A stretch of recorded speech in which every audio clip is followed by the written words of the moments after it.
بسم الله الرحمن الرحيم ودخل المدينة على حين غفلة من أهلها فوجد فيها رجلين يقتتلان هذا من شيعته وهذا من عدوه فاستغاثه الذي من شيعته على الذي من عدوه فوكزه موسى فقضى عليه قال هذا من عمل الشيطان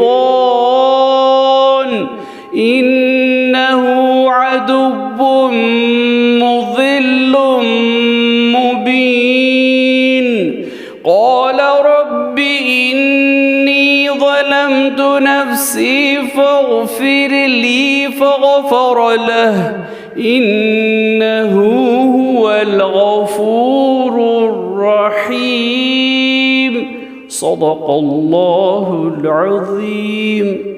اور ایک دن موسیٰ ایسے وقت شہر میں داخل ہوئے کہ لوگ دوپہر کو بے خبر گھروں میں پڑے سو رہے تھے، تو انہوں نے وہاں دو آدمیوں کو لڑتے دیکھا۔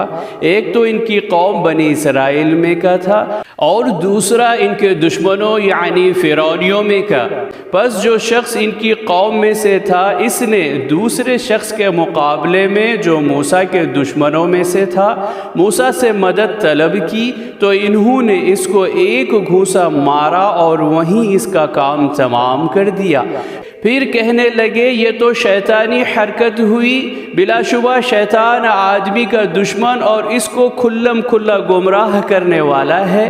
موسیٰ نے اس وقت عرض کیا اے میرے پروردگار، میں نے اپنے آپ پر ظلم کیا، پس تو مجھے معاف فرما دے۔ تو اللہ نے ان کو معاف کر دیا کیونکہ وہ بڑا بخشنے والا اور مہربان ہے۔